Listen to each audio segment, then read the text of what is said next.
성도님들을 위해 항상 기도하시는 목사님을 통해 하나님의 사랑을 누리며 살아가는 서재희 집사 이지민 청년입니다. 사랑을 받은 만큼 말씀을 듣고 지키고 행하는 가정이 되도록 하겠습니다. 오늘의 말씀의 제목은 양으로 생명을 얻게 하는 교회, 양으로 풍성히 누리게 하는 교회입니다. 하나님의 말씀을 봉독함으로 하나님의 말씀을 선포하겠습니다. 요한복음 10장 10절 말씀입니다. 내가 온 것은 양으로 생명을 얻게 하고 더 풍성히 얻게 하려는 것이라. 아멘. 과연 우리 교회의 존재의 목적은 무언가? 하나님께서 이 교회를 통해서 이루려고 하는 것은 무언가? 저는 그것이 요한복음 10장 10절 그 말씀이라고, 이 말씀을 이루라고, 이것을 이어가라고 하나님께서 이 교회를 세우셨다, 그렇게 믿고 있습니다. 주님처럼 살아가는 교회, 주님의 뜻을 이루는 교회, 이것이 우리 교회의 존재의 의미이자 목적입니다. 오늘 이 말씀들을 통해서 과연 이 교회가 주님의 흔적과 발자국을 따라 살아가고 있는가? 스스로 확인하고 점검하고 우리 공동체가 함께 확인하고 점검해야 합니다. 그리고 연약한 부분이 있다면 강화시키고 잘하고 있는 부분이 있다면 서로를 격려하면서 끝까지 이 사명을 감당하도록 노력하셔야 됩니다. 무엇이든지 존재에 근거가 있는 겁니다. 그것이 헌법이 됐든, 그것이 형법이 됐든, 그것이 세상의 관습법이 됐든, 아니면 성경이 됐든, 뿌리 내리고 있는 근거가 되는 것이 있는 겁니다. 그리고 그 근거가 성경이라면 우리는 성경에 맞춰서 우리를 개혁시키고 변화시켜야 될 거라고 저는 그렇게 믿습니다. 예수 그리스도께서는 예수님이 이 땅에 오신 목적에 대해서 분명히 말씀하셨습니다. 난 양들에게 생명을 주러 왔다 라고 분명하게 말씀하셨습니다.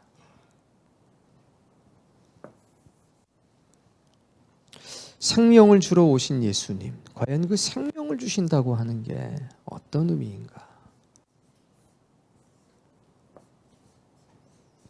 그리고 이어서 말씀하시기를 나는 그 생명을 주고 두 번째는 풍성히 누리게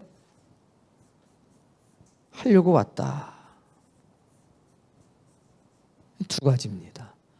예수 그리스도는 우리에게 생명을 주시러 오셨고, 두 번째는 그 생명을 풍성히 누리게 하시려고 왔다. 지금부터 이 생명과 이 풍성함의 의미를 말씀드리겠습니다. 자, 생명을 주러 오셨다 할 때 이 생명은요, 당연히 이 땅의 생명은 아니겠죠. 우리 님이 태어나 있으니까. 그래서 이 생명에 대해서 성경은 이렇게 말씀했습니다. 죄와 허물로 죽었던 너희를 살리셨도다. 그러니까 이 생명은 어떤 생명이냐면 영원한 생명입니다.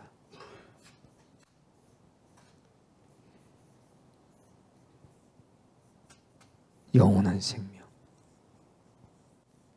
예수님은 우리에게 영원한 생명을 주시려고 오셨습니다. 그리고 이 영원한 생명을 바로 이 땅, 현재의 삶이죠. 지금부터 하나님의 나라,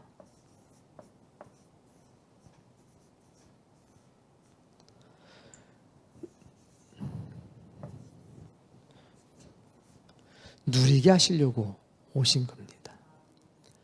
자, 영원한 생명은 우리에게 주는 겁니다. 그리고 풍성함을 주시겠다는 것은 이것을 누리게 하시겠다는 겁니다. 이것은 좀 구별되어지는 일이고 동시에 연속된 사건입니다. 이 영원한 생명을 누리기 위해선, 얻기 위해선 가장 쉽게 우리는 출생해야 됩니다.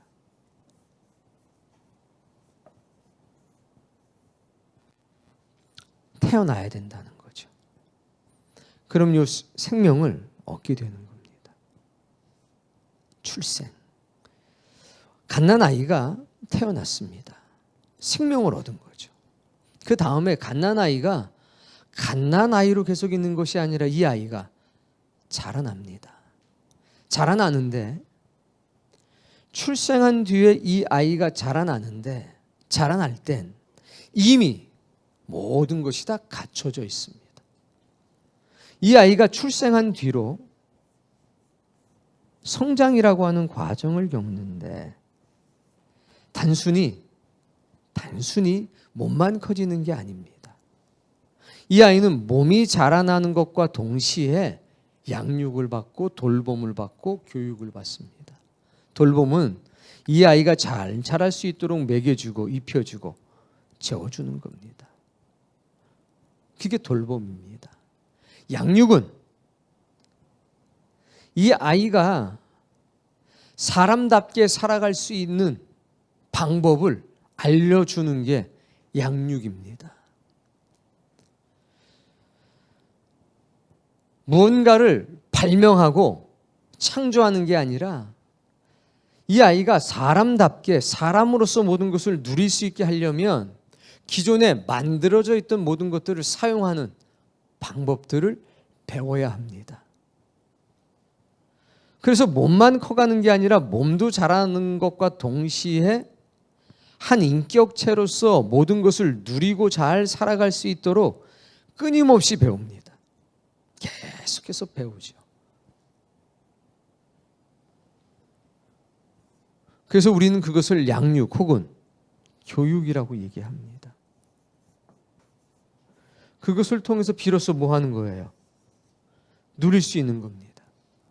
많이 누릴 수 있으면 풍성해지는 거고 조금밖에 누릴 수가 없으면 빈궁해지는 겁니다. 자, 근데 이것을 언제서부터 누리냐? 현재 이 세상에서부터 누리기 시작해서 어디까지 가냐? 하나님 나라까지 연결이 되고 지속돼야 됩니다. 그래서 우리는 뭐요? 출생. 우리는 뭐요? 성장. 출생하고 그 다음에는 성장합니다. 이 성장은 두 가지예요. 몸이 자라나는 것 그리고 교육을 받는 것. 어떤 교육? 누릴 수 있는 교육을 받는 것. 이런 것들이 나타나겠죠. 그래서 예수님께서는 이렇게 말씀하신 겁니다. 오늘날 내가 너를 진리의 말씀으로 낳았느니라. 이어서 말씀하십니다. 진리를 알지니 진리가 너희를 자유롭게 하리라. 그것을 통해서 우리는 누리는 겁니다. 영생이라고 하는 것은 생명이라고 하는 것은 다른 말로 하면 뭐냐면 영생이겠죠. 그리고 영생이라고 하는 말은 다른 말로 하면 구원이라는 겁니다. 그리고 구원이라고 하는 말은 또 다른 말로 하면 바로 하나님의 나라를 유업으로 받는 겁니다. 내가 너에게 생명을 준다. 내가 너에게 영원한 생명을 준다. 내가 너를 구원하였다.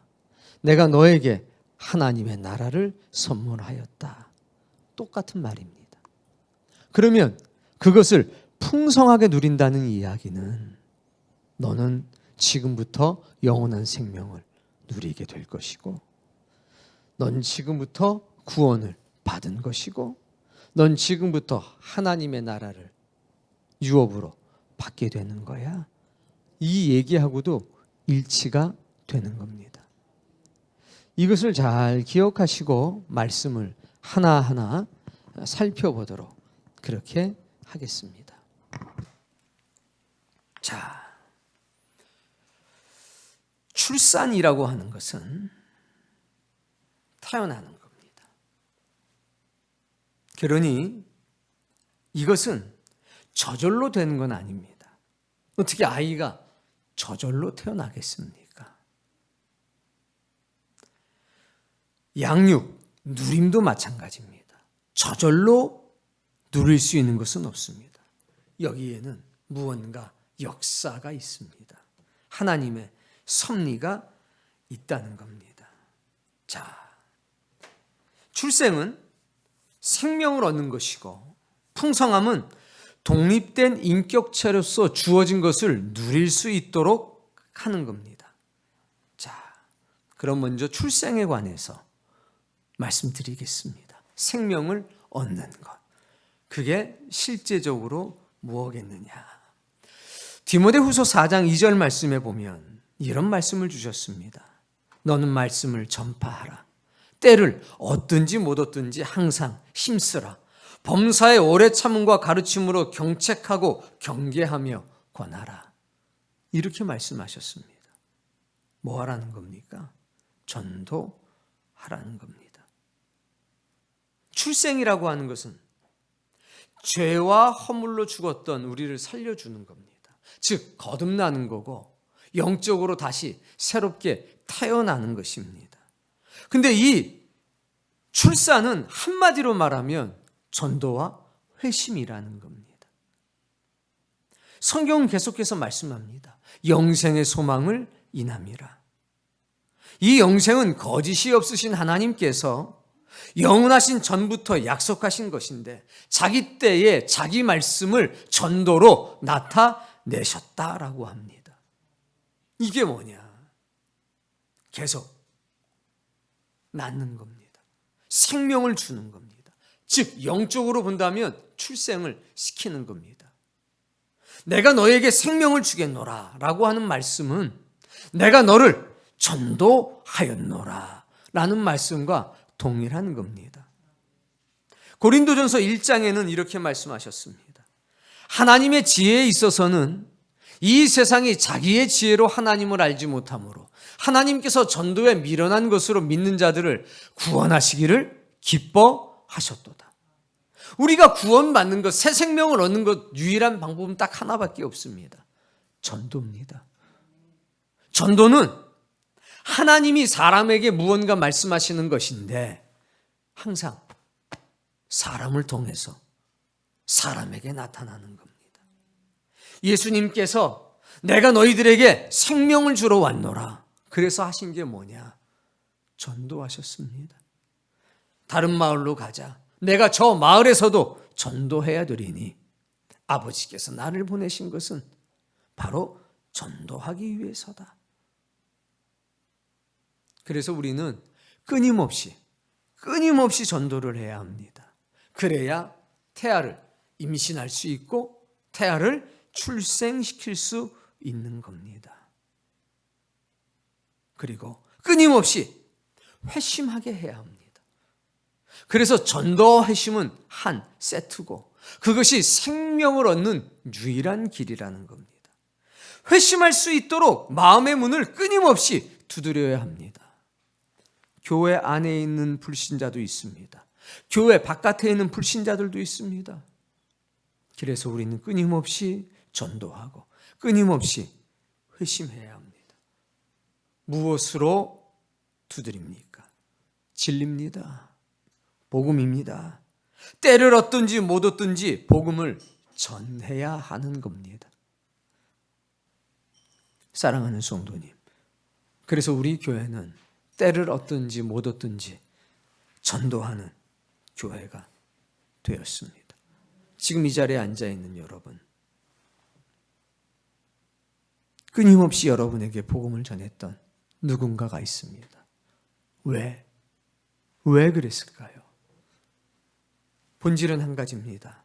여러분에게 우리가 가지고 있는 생명이 아니라 그리스도 예수가 가지고 계셨던 그 생명, 이 땅의 나라가 아니라 하나님의 나라, 그것을 얻게 하려고 여러분에게 전도한 겁니다. 그리고 우리는 이 일에 최선을 다합니다.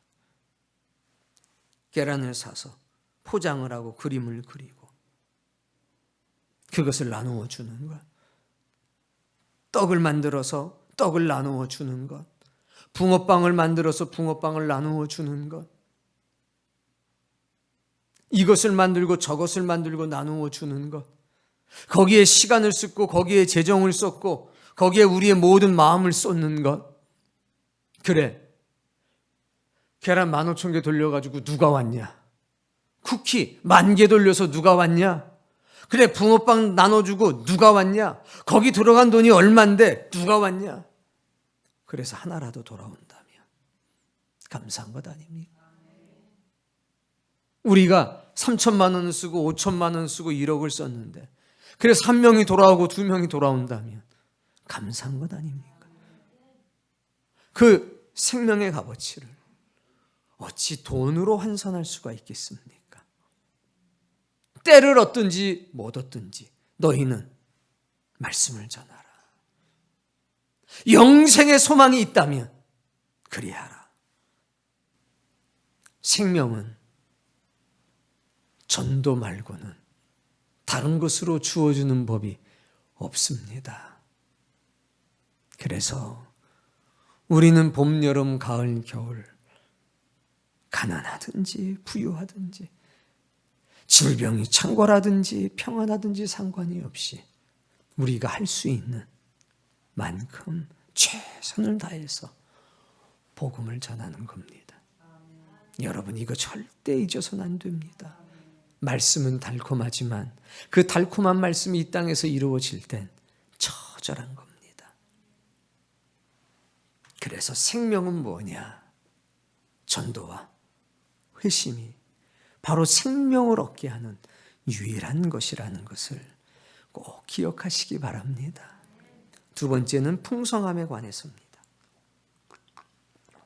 이것은 진리에 대한 배움과 실천입니다. 자, 우리가 독립된 한 인격체로서 잘 살아가기 위해선 배워야 될 것이 많습니다. 자, 숫자가 있습니다. 남바들이 많이 있습니다.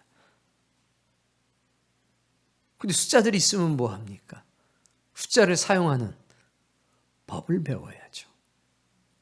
옛날에 제가 알던 권사님 중에 숫자를 모르는 권사님이 계셨는데 이분이 장사를 하셔요.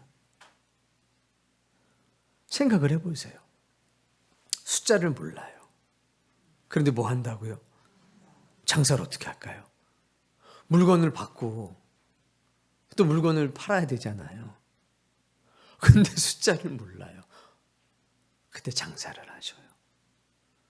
이분 나름대로 계산하는 법이 있어요. 우리랑 달라요. 우린 숫자를 아니까 너무 편해요. 10,000원? 그럼 이거 6,000원이니까 4,000원 거실로 주면 되겠네. 우린 쉽죠? 왜? 숫자를 다루는 법을 한 거예요. 우린 너무 쉬워요. 근데 이분은 본인만의 독특한 문자로 그걸 해결을 해요. 기호가 다 있어요. 그 기호를 자기가 날마다 표시하는 거예요. 자기만 알아요. 우리는 보면 몰라요. 이분은 자기만이 아는 문자와 기호가 있는 거예요. 그걸로 계산을 합니다. 숫자를 다루는 법을 배웠더라면 얼마나 좋았을까. 두 번째, 문자입니다.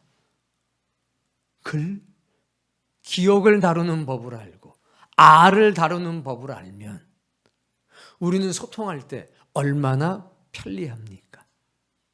근데 문자 다루는 법을 모르면 성경을 딱 앞에다 두고서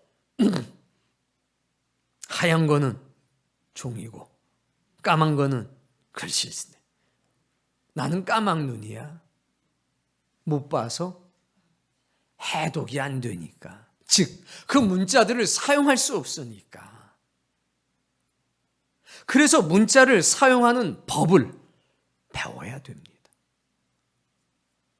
불 아십니까? 불을 사용하는 법을 배워야 됩니다. 불이 있는데 불을 다루는 법을 모르게 되면 불은 두려움의 대상일 뿐입니다.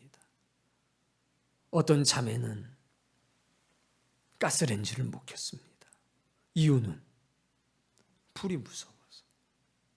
그러니 라면 하나도 못 끓여 먹는 거예요. 야야야, 위험해. 우리가 요리를 하고 음식을 한다는 건요, 불을 사용하는 법을, 불을 다룰 줄 안다는 겁니다. 칼도 마찬가지죠. 칼을 사용하는 법은 배워야 되는 겁니다. 칼을 만드는 법을 배우라는 게 아니라 만들어진 그 칼을 사용할 수 있는 방법을 배우라는 겁니다. 컴퓨터도 마찬가지죠. 컴퓨터가 있습니다. 있으면 뭐 합니까? 그것을 다루는 법을 배우질 못하면 이 세상에서도 누리기 위해선, 문명의 풍성함을 얻기 위해선 뭐 해야 됩니까? 배워야 합니다. 올바르게 사용하는 방법을 배워야 그 풍성함을 누릴 수가 있다는 겁니다. 하나님께서 우리에게 영원한 생명을 주셨습니다. 주셨는데 그 영원한 생명이 영원한 생명체로 그냥 담겨만 있으면 아무 소용이 없습니다. 그것을 사용하는 법을 이 땅에서부터 배워야 하는 겁니다. 그리고 그것은 하나님의 나라까지 연속되고 지속되는 겁니다. 그래서 믿음을 어떻게 사용해야 되는지 배워야 합니다. 기도를 어떻게 사용해야 되는지 배워야 합니다. 하나님의 말씀을 사용하는 법을 배워야 합니다.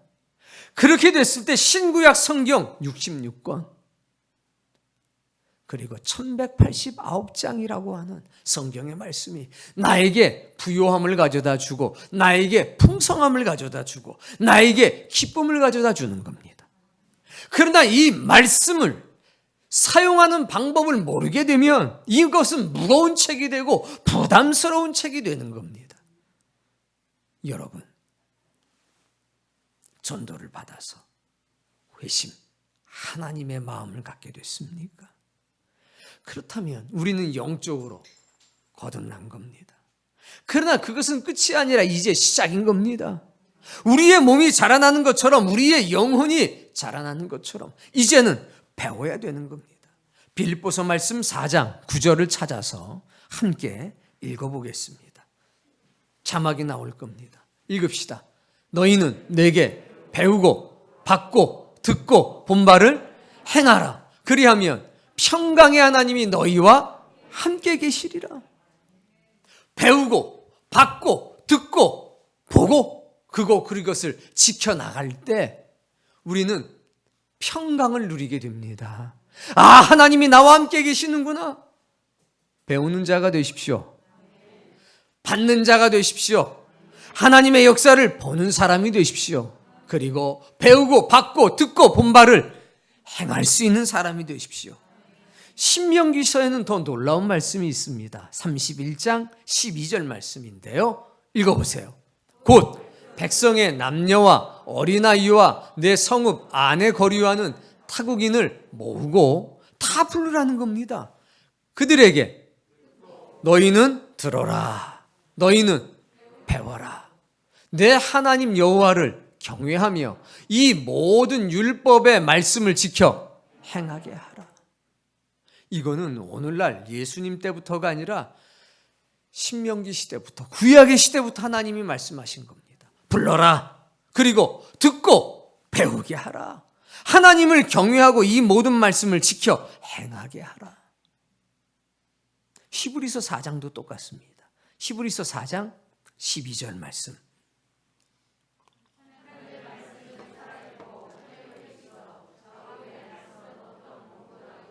하나님의 말씀은 살아있다는 겁니다. 생명력이 있다는 겁니다.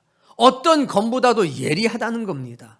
그렇기 때문에 이 말씀은 읽어보세요. 혼과 영과 및 관절과 골수를 찔러 쪼개기까지 하며 또 마음의 생각과 뜻을 하나님께서 우리를 어떻게 변화시키는가, 영생을 받을 수 있는 존재로 만드는가 했을 때 이 말씀이 치료하는 능력이 되고 생명의 검이 돼서 우리를 거듭나게 한다는 겁니다. 우리를 새롭게 한다는 겁니다. 그러니 이 말씀을 사용하는 법을 배워야 되지 않느냐. 출생과 풍성함을 통해서 완전한 생명을 얻게 됩니다. 구원을 성취하게 되는 겁니다. 그래서 우리는, 이 교회는 첫 번째 생명을 얻게 하기 위해서 전도와 회심을 하는 일에 최선을 다하고 있다. 그게 우리 교회 존재의 목적의 첫 번째다. 두 번째, 하나님의 양들이 그 영원한 생명의 부요함을 누릴 수 있도록 양육을 시킨다. 그래서 초대교회는 가르치는 공동체, 동시에 배우는 공동체이지 않았습니까? 오늘 저녁부터 집회가 시작됩니다. 그리고 우리는 코로나 시대에도 특별 새벽 기도회를 7번을 합니다. 그리고 하나님의 말씀을 계속해서 전해줍니다. 끊임없이 성경 공부가 있습니다. 왜일까요? 말씀을 가르치고 말씀을 배우지 않으면, 하나님의 말씀의 사용법을 배우지 않으면, 신구약 성경 66권 1189장 그것이 한 장 한 장이 생명의 등불이 되질 않으면 이 부요함을 누릴 수가 없기 때문입니다. 칼 쓰는 법을 배우지 못하면 칼이 집에 아무리 많아도 소용이 없습니다. 저희 집에 칼이 많더라고요. 막 큰 칼, 작은 칼, 가운데 칼, 뭐 쇠로 만든 칼로부터 시작해서 무슨 세라믹 칼 많아요. 왜 칼이 많나 봤더니 칼이 다 용도가 다릅니다. 저한테는 그 칼을 맡기질 않습니다. 왜? 사용법을 모르니까. 한다고 그랬다가 과일 깎는데 막 피를 묻히고. 배워야 됩니다. 자동차를 선물로 줬으면 그 자동차를 사용하는 법을 알아야 운전할 것 아닙니까? 그 면허를 따는 거 아닙니까? 하나님이 주신 수많은 은혜와 진리와 성경 속에 담겨져 있습니다. 이렇게 두꺼운 거죠. 영생을 사용하는 법을 창세기부터 요한계시록까지 켜켜이 담아두신 겁니다. 그 양이 많다는 것은 기능이 많다는 거고, 우리를 부요하게 할 만한 수많은 것이 거기 담겨 있다는 겁니다. 그래서 배우는 거죠. 두툼한 성경을 볼 때 답답한 사람이 있고, 그 두툼한 성경을 볼 때 감사와 기쁨이 넘치는 사람이 있습니다. 홍해가 앞길을 막았습니다. 많은 사람은 절망했습니다. 야, 여기서 죽는구나. 근데 모세는 그렇지가 않았습니다. 오늘날 하나님께서 너희를 구원하시는 광경을 보게 될 것이다. 광야에 들어갔습니다. 먹을 것이 없었고 마실 것이 없었습니다. 다 원망하고 불평했습니다. 무슨 얘기입니까? 부요함을 누리지 못한 겁니다. 빈궁해진 겁니다. 궁핍해진 겁니다. 근데 모세는 말씀하셨습니다. 오늘 하나님께서 너희를 먹이고 마시게 하는 것을 보리라. 살아계신 하나님의 능력을 보리라. 홍해가 갈라졌습니다. 쓴 물이 단물이 됐습니다. 반석에서 물이 터져 나왔습니다. 하늘에서 저녁이면 메추라기가 떨어졌고, 낮에는 이슬과 함께 만나가 내렸습니다. 모세는 믿음을 사용하는 법을 알았기에 척박한 환경, 곤란한 상황 속에서 하늘을 바라봤습니다. 그에게는 부요함이 역사됐습니다. 제자들이 배를 타고 바다에 있었을 때 풍랑이 일기 시작했습니다. 당황했습니다. 이제 죽는구나라고 생각했습니다. 예수님을 흔들어 깨웠습니다. 주님, 우리가 죽게 되었습니다. 어찌 주무시고 계십니까? 왜 우리를 돌아보지 않으십니까? 그때 예수님이 이렇게 말씀했습니다. 믿음이 적은 자들아, 내가 누구인 줄 알았더라면 나를 깨우지 않았을 텐데. 그리고 일어나셔서 이렇게 말씀하셨습니다. 바다야, 잠잠하라. 파도야, 잠잠하라. 잠잠해졌습니다. 사랑하는 성도님, 주님이 여러분과 함께하게 하십니다. 그리고 우리에게 부요함과 풍성함을 주시기 위해서 진리, 즉 성경을 남겨두신 겁니다. 이것을 배워야 합니다. 믿음을 사용하는 법을 배우고, 기도를 사용하는 법을 배우고, 말씀을 사용하는 법을 배워야 합니다. 이 부요함을 누리는 법을 배워야 하는 겁니다. 바울이 감옥에 갇혔습니다. 억울한 누명을 쓰고 감옥에 갇혔습니다. 같이 갔던 죄수들은 비난하고 힐난했습니다. 너도 죄가 있으니까 들어왔지. 그런데 그 감옥에서 바울이 실라라고 하는 제자와 함께 한 일이 뭔지 압니까? 찬송했습니다. 노래했다는 겁니다. 그리고서 기도했습니다. 기도를 사용할 줄 알았고, 하나님의 말씀을 사용할 줄 알았고, 찬양을 사용하는 법을 배운 겁니다. 그때 놀라운 역사가 일어났습니다. 갑자기 지진이 일어났습니다. 감옥 문이 열렸습니다. 많은 죄수가 도망치려고 했습니다. 그런데 바울이 막았습니다. 도망치지 말자. 또 다른 죄를 짓지 말자. 바울을 중심으로 모든 죄수가 몰려들었습니다. 간수는 감옥 문이 열린 것을 보고서 놀라서 자살하려고 했습니다. 왜? 관리 소홀로 인해서. 어차피 모든 재산을 몰수당하고 죽을 바에야 나 하나 희생해서 내 가족이라도 살리자. 칼로 목을 찌르려고 할 때에 바울이 말렸습니다. 멈추어라. 우리가 다 여기 있다. 가서 보니까 모든 죄수가 바울과 실라를 중심으로 모여 있었습니다. 평안했습니다. 그리고 거기 무릎 꿇습니다. 용서를 구합니다. 그리고 하나님의 말씀을 받아들여 그가 그날 세례를 받게 됩니다. 이게 하나님이 주시는 부요함 아니겠습니까? 네가 빈궁에 처해져 있든 네가 부요함에 처해져 있든 그것이 무슨 상관이냐? 네가 가난할 때에도 네 마음에 평안이 있고, 네가 부요할 때도 네 마음에 평안이 있고. 여러분, 영원한 생명, 그것은 이 땅에서부터 누리는 겁니다. 그래서 어디까지? 하나님의 나라까지 지속이 되는 겁니다. 영생은 이미 시작되었습니다. 생각을 해보세요. 자, 내가 병에 걸렸다. 그런데 나았다. 그럼 뭐라고 얘기하느냐? 병 들었다고 얘기합니까? 병을 이겨냈다고 얘기합니까? 그렇죠. 내가 병 걸렸었는데 이겨냈어. 근데 그 병이 낫지 않고 계속 병에 걸린 채로 있으면 뭐라고 그럽니까? 아유, 환자야 라고 얘기하죠. 생각을 해보세요. 지금 여러분에게 영원한 생명이 들어갔습니다. 그런데 살다가 죽었습니다. 근데 마지막 날에 예수님께서 여러분을 부활시켰습니다. 그럼 여러분은 죽은 자입니까? 산 자입니까? 그렇죠. 죽음을 뭐한 사람? 이겨낸 사람이 되는 거죠.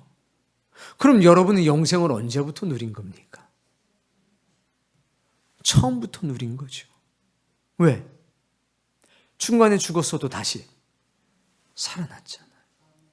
그래서 우리는 영원한 생명을 지니고 있다는 겁니다. 안 죽는다는 게 아니에요. 죽어도 다시 살아날 거라는 거죠. 죽어서 다시 살아나면 죽은 자가 아니라 죽음을 이긴 자가 되는 거고. 그래서 우리는 지금부터 영원한 생명을 누리는 겁니다. 그러나 이 땅은 불완전한 게 조금 많을 뿐이죠. 그래서 여기서부터 부족하지만 하나님의 은혜, 영원한 생명을 누리며 사는 법을 배우는 겁니다.